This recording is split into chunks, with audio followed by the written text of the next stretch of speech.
Now, we are going to start with another topic that is introduction to neural networks.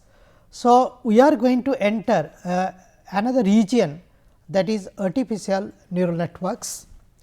Now, the purpose of this artificial neural networks is how to model the human brain in the artificial way. Now, these are the topics actually which we are going to discuss.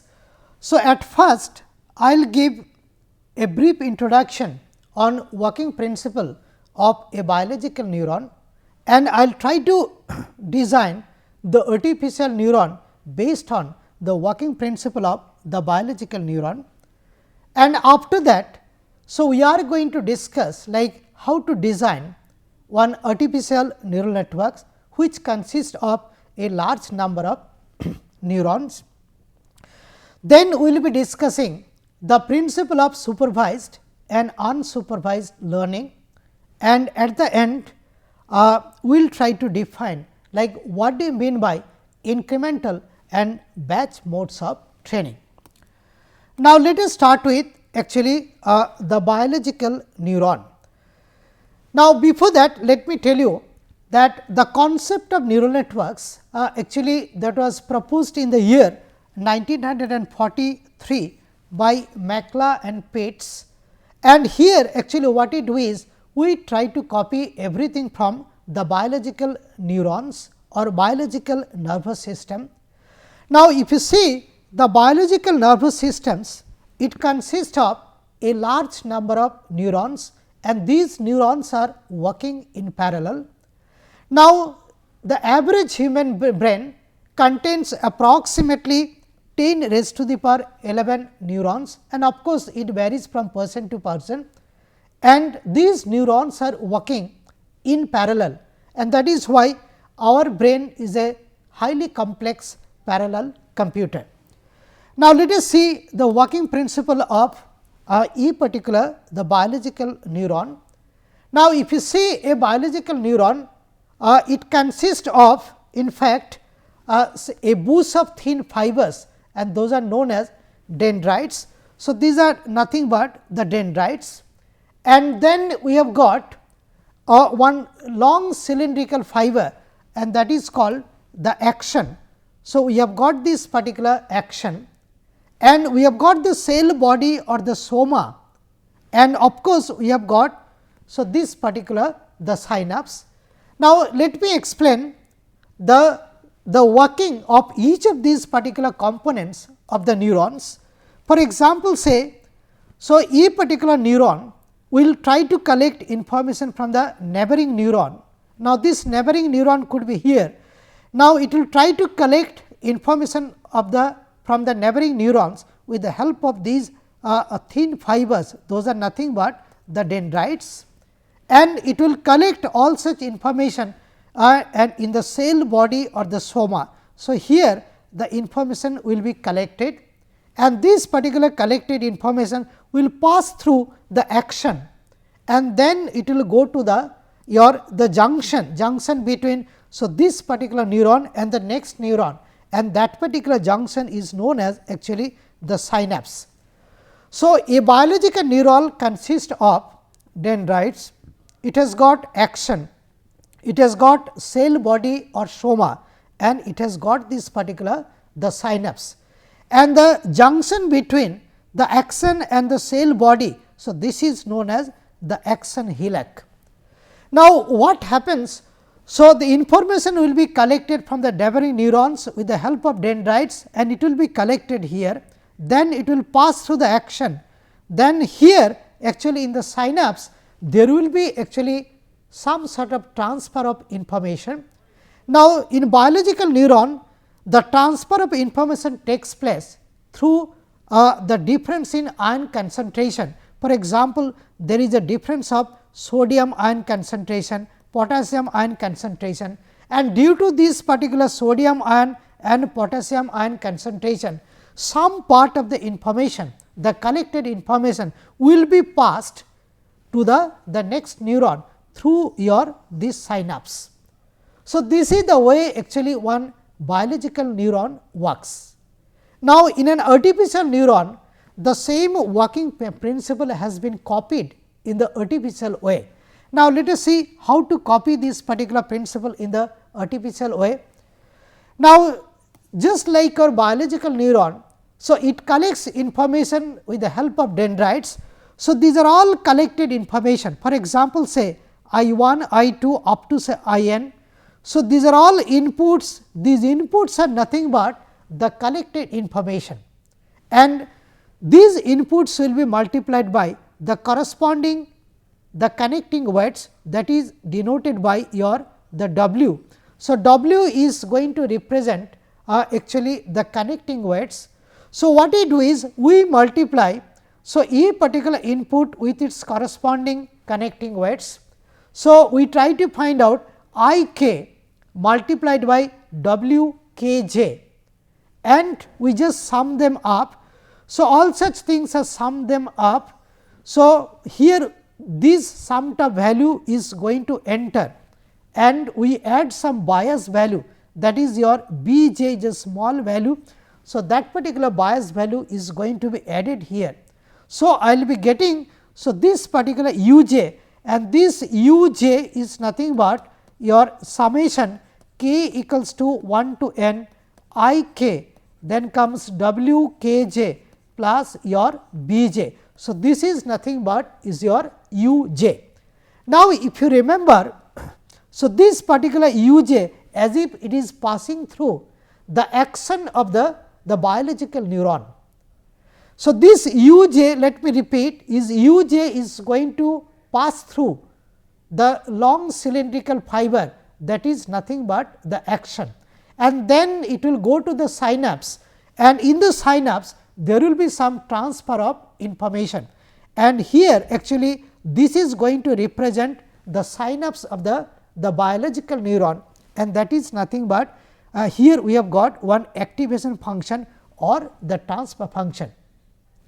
So, this particular unit, the input, that is u j, is going to enter through the transfer function, and consequently I will be getting this particular the output, and this output is nothing but the amount of information which is going to enter the second neuron.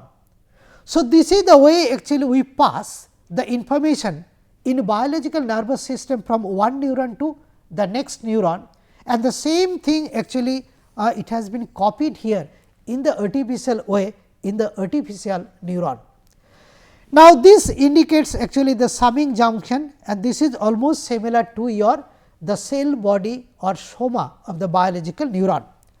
Now, this particular thing, this artificial neuron, generally we try to represent with the help of actually one circle.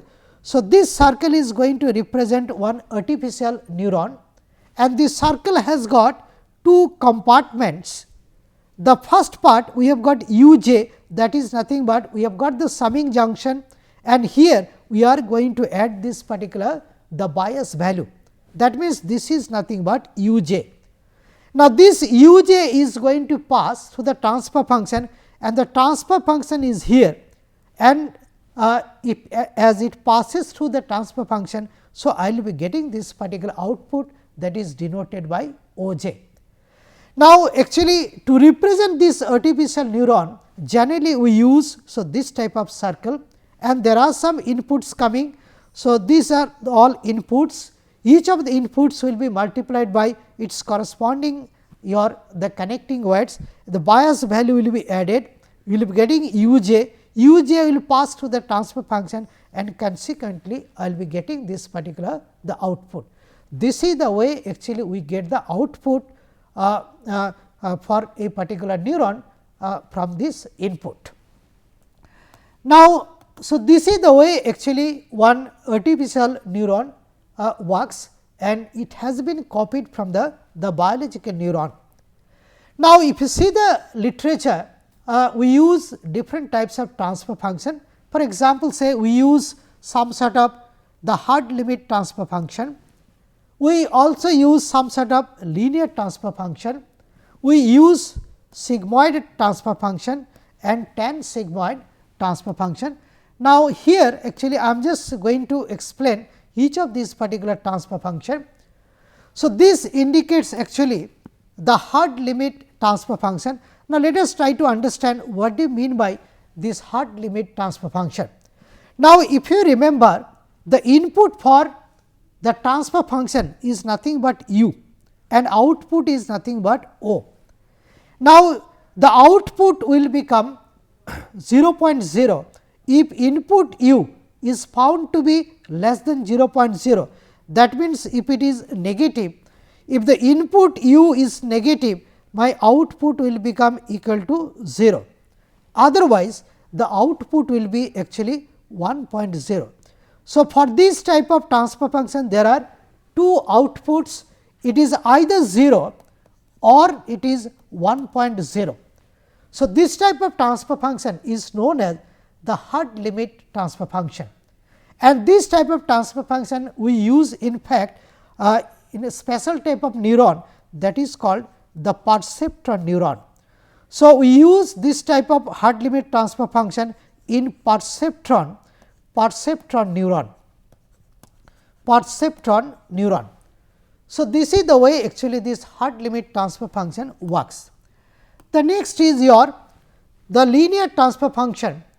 Now, here you can see once again. So, u indicates the input, o is nothing but the output, okay, and this is actually the transfer function. So, y equals to m x.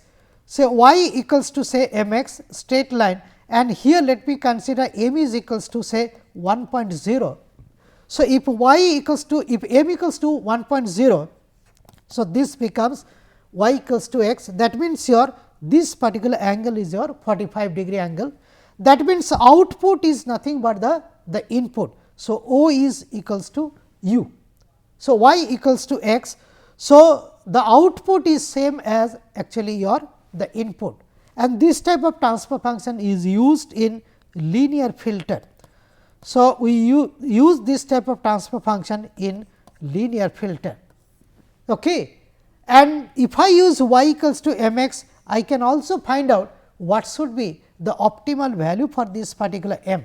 So, m could be 1, it could be less than 1. So, we can find out what should be the value for this particular m. During actually optimization, we can also find out what should be the most appropriate value for this particular m. Now, then comes the log sigmoid transfer function. So, this is the mathematical expression for the log sigmoid transfer function.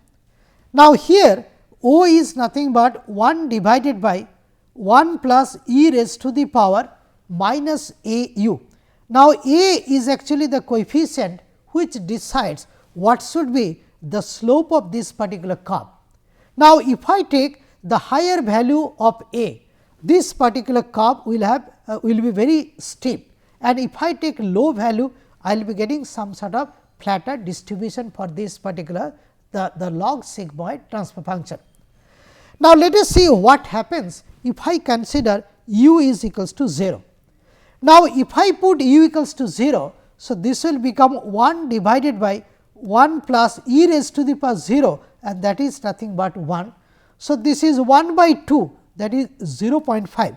So, corresponding to u equals to 0, so I will be getting that this is 0.5, and here this value of your output, it varies from 0 to 1, because this is log sigmoid.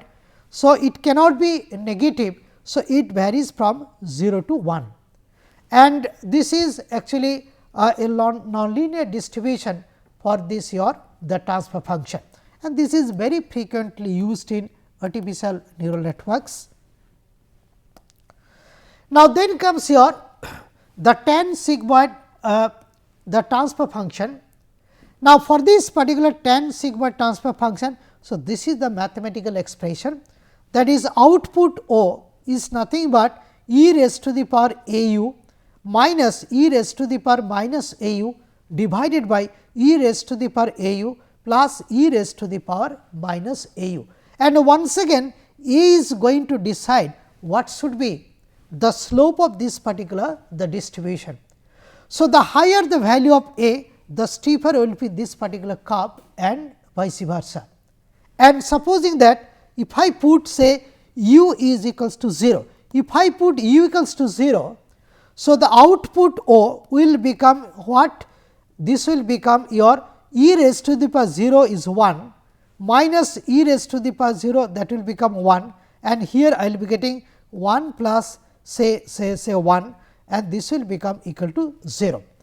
So, corresponding to this particular u equals to 0, so there is a possibility I will be getting the output is equals to 0, and here the output actually will vary between minus 1 to plus 1, and this is actually your the Tan-Sigmoid. So, output varies from minus 1 to plus 1. So, these are the actually some of the very popular transfer function which is generally used in neural networks. And now, I am just going to consider say one layer of neurons. Now, a particular layer of neurons will consist of a number of neurons. For example, say, so this particular layer I have considered. So, this is consisting of say 1, 2, and so I have got say p number of neurons, and if I concentrate on each of the neuron, you can see that it has got two compartments. One is the summing junction. So, this is the summing junction, and this is nothing but the transfer function. Now, what you do is, so I have got a large number of inputs, say n number of inputs I 1, I 2 up to I n. So, what you do is, so these particular inputs will be multiplied by the connecting weight, the corresponding connecting weights, that is W, and those things will be summed up here. Now, if you just sum them here, so this is actually what is happening. So, I j multiplied by W j k. So, this particular input will be multiplied by the corresponding connecting weights, and those things will be summed up here, and I am just going to add the bias value, say this particular b, then it will pass through the transfer function. So, this particular transfer function, and I will be getting the output. Now, it shows what happens for a particular neuron, that is the kth neuron. For example, this is the pth neuron. So, I will be getting by following this particular principle, what should be the output of the pth neuron. So, I have got this set of inputs, say n inputs, I know the connecting weights, I know the transfer function, I know the bias values. So, I will be able to find out what should be the output of a particular the neuron. For example, this is the output of the pth neuron, and in one layer we have got a large number of neurons, for example, say 10 neurons or say 20 neurons and so on. So, we should be able to find out your what should be the output for each of the neurons lying in this particular the layer. And as I mentioned, like your this W indicates actually the connecting weights, and the values of the connecting weights actually will vary from say -1 to +1 in the normalized scale. Now, this shows actually one layer of neurons, and now I am just going to show you a few layers of neurons, and that is nothing but an artificial neural network which consists of a number of layers. For example, say here for this particular simple artificial neural network which I have considered. So, it has got 3 layers. One is called the input layer, we have got the hidden layer, and we have got this particular the output layer. Now, for simplicity we have considered only 2 neurons in the input layer, and we have considered 3 neurons in the hidden layer, and we have considered only 1 neuron in the output layer, and that is why this is nothing but a 2-3-1 network. That means, there are 2 neurons in the input layer, 3 neurons on the hidden layer, and 1 neuron on the output layer. So, this is also known as a 2-3-1 network, and this is nothing but actually one artificial the neural network. Now, as I told, there are 2 inputs I 1 and I 2, V and W indicates the connecting weights. So, V indicates the connecting weights between input and the hidden layer, and W matrix indicate the connecting weights between the hidden and the output layer, and at each of the neuron. So, we have got the transfer function. Okay. So, I will be able to find out what should be the output here. I should also be able to calculate what should be the input here. I will be able to calculate the output here, then the input here, and I can also find out what should be the final output of this particular the network. All such things we will be discussing in much more details. Now, here what I want to say, then one artificial neural network consists of a number of layers, and each layer contains a number of neurons, and there will be some sort of connectivity, and that is why starting from the input. So, I will be getting some finally some output here. So, this is actually the way one artificial neural network looks like. Now, I am just going to explain the concept of static versus the dynamic neural networks. Now, if I see the static network means there is no error compensation, there is no chance of feedback, and if I consider the dynamic network, there will be a chance of error feedback and there will be a chance of further improvement. Now, this schematic view shows one dynamic network. Now, the performance of a particular neural network depends on the architecture of that or the topology of this particular network. That means, what is the number of layers, how many neurons are going to be present at each of the layers, that indicates actually your the architecture or topology of this particular the network. And the performance of this particular network of course, depends on the connecting weights values, and moreover it depends on the coefficient of transfer functions, the different transfer function used in different layers. So, the performance depends on architecture, weights, the coefficient of transfer function and all such things. The moment we pass one set of inputs, so I will be getting some output here. Now, this particular output will be compared with the target output just to find out what should be. So, this particular error. Now, this error is fed back for the adjustment of these particular parameters, and this process will go on, and through a number of iterations there is a possibility that we will be getting some artificial neural network, which will be able to make the prediction for a set of inputs very accurately. Now, this is the way actually we can develop the dynamic neural networks. Now, these things actually we will be discussing in much more details in future. So, let me discuss little bit how to design and develop. So, this particular the dynamic network. Now, if you want to design and develop the dynamic network, so what we will have to do is we will have to train the network. So, we will have to use some optimizer or we will have to use some sort of learning tool, so that we can design and develop that particular the neural network, so that it can predict the output for a set of inputs very accurately. Now, if you see the literature, in fact, we have got two types of learning.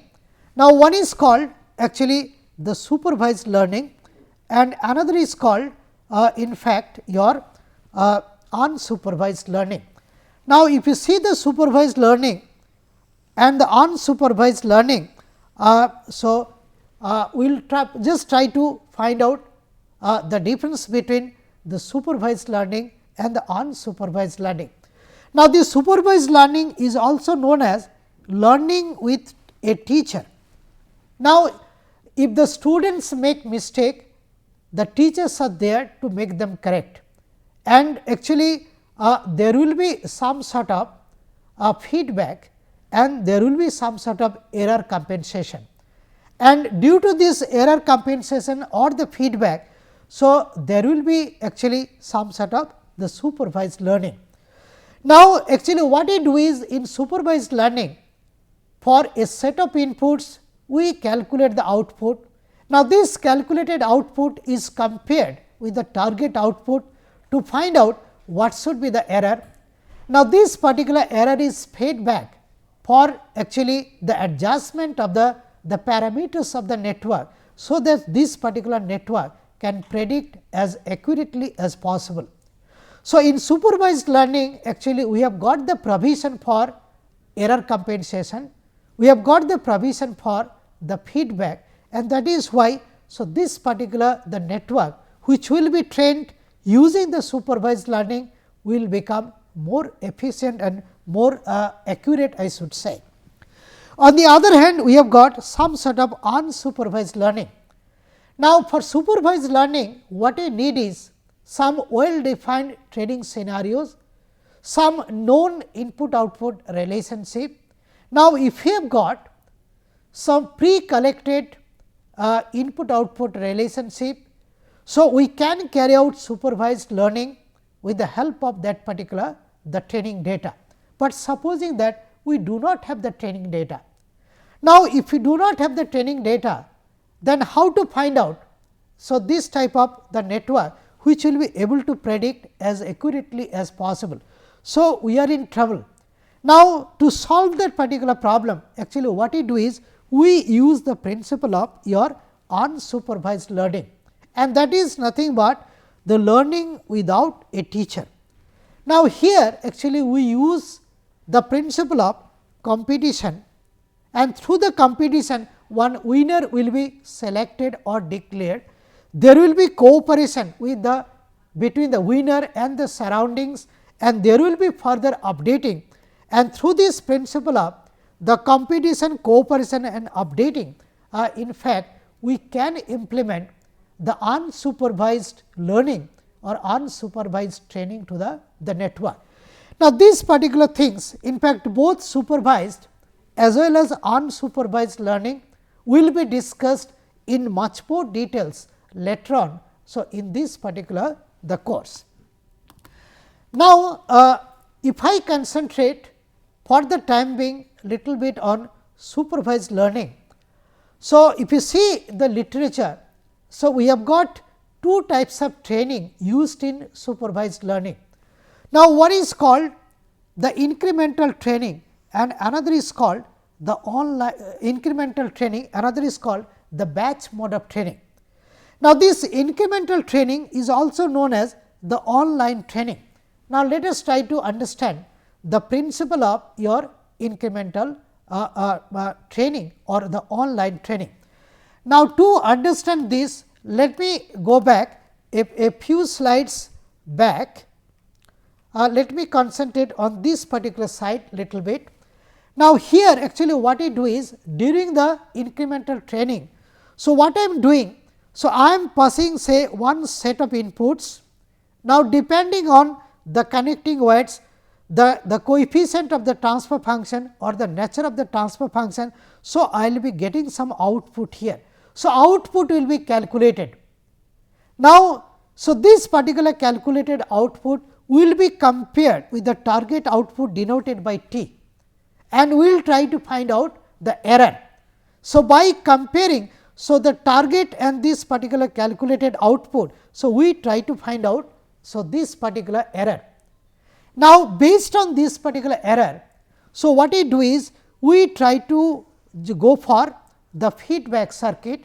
That means your, so this error will be propagated back, so and so that we can modify the values of the connecting weights, the coefficient of the transfer function, the bias values and all such things. So, I pass one training scenario, calculate the output, determine the error, and this particular error will be fed back for the purpose of updating of this particular the network. That is nothing but is your incremental training or online training. Now, let me make it more clear. Supposing that I have got 1000 training scenarios, pre-collected known input output relationship. Now, what we do is out of the 1000 training scenario, the first one, the first training scenario means known input output relationship. So, inputs we are passing, I will be able to calculate the output. So, this calculated output will be compared with the target value. I will be able to find out what will be the error. Based on this particular error, we update this particular the network. That is nothing but is your incremental training or online training. Next, we go for the second training scenario. Once again, we repeat the process. Once again, we modify the network. Then we go for the third training scenario, repeat the process. And this is actually the principle of your incremental training or the online training. Now, if you see the computational complexity of this particular training, it is computationally faster, but there is a possibility that you may not get a very adaptive network. Now, by adaptive network, I mean a network which will be able to provide some sort of adaptive solutions even for some unknown test scenarios.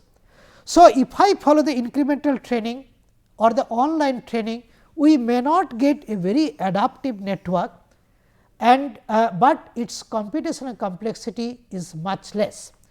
Now, I am just going to explain the principle of your another training, and that is called the batch mode of training.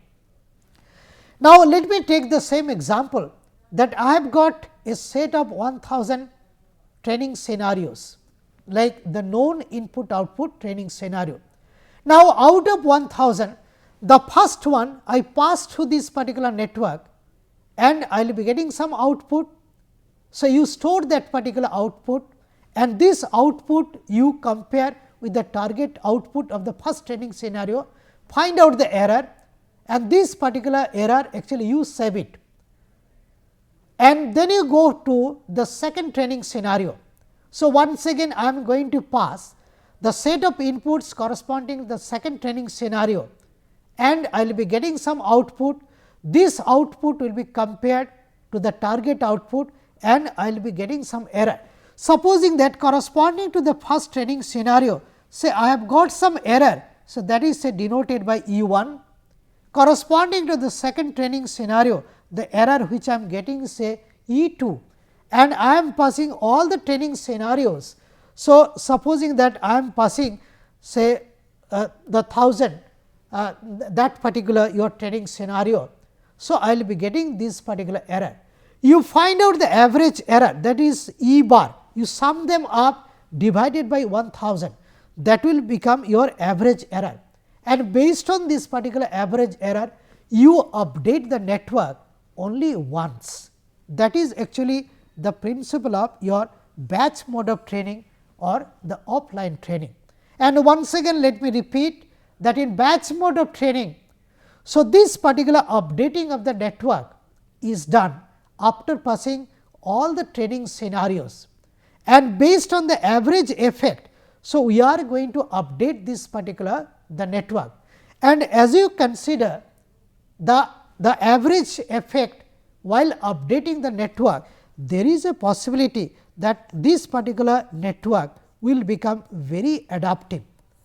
So, this adaptiveness or adaptability we can achieve if I just go for the batch mode of training, and which is nothing but is your offline training. Now, here we should take one precaution, like what should be the number of training scenarios during the batch mode of training. Actually, that we will have to follow very meticulously. Now, supposing that I have got say capital say x number of the design parameters in a network. Now, these particular design parameters includes the number of connecting weights, the number of bias values, the coefficient of transfer function and all such things. And supposing that I have got capital X number of design variables corresponding to the network. So, I will have to select the number of training scenario in such a way that the number of training scenario becomes at least equal to x or greater than x. So, the number of training scenarios should be either equal to a capital X or it should be slightly more than capital X, but it cannot be less than capital X. Now, if I consider the number of training scenario is less than capital X, there is a chance that there will be some sort of under training, and this particular network may not be able to predict very accurately. And that is why actually for batch mode of training, so we will have to use a large number of training scenarios. Now, the way I mentioned that after passing all the training scenarios, we do the updating only once, and that is called actually one epoch of this particular the training. So, if I consider the batch mode of training, so after passing all the training scenarios, we do the updating once, that actually concludes one epoch of this particular the batch mode of training.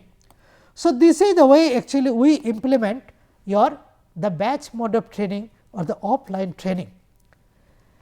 Now, regarding the reference, so the textbook for this particular course, that is soft computing fundamentals and applications. So, you will have to see for more details. Now, let me conclude whatever I discussed in this particular the lecture.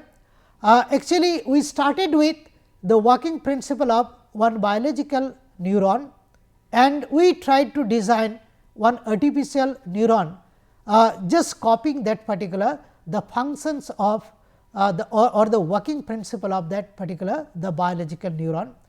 Then we in fact discussed or introduced the structure of an artificial neural network.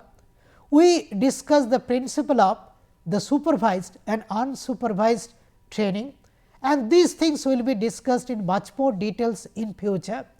Then we concentrated on the concept of the incremental and batch modes of training generally used in supervised training for the neural networks. Thank you.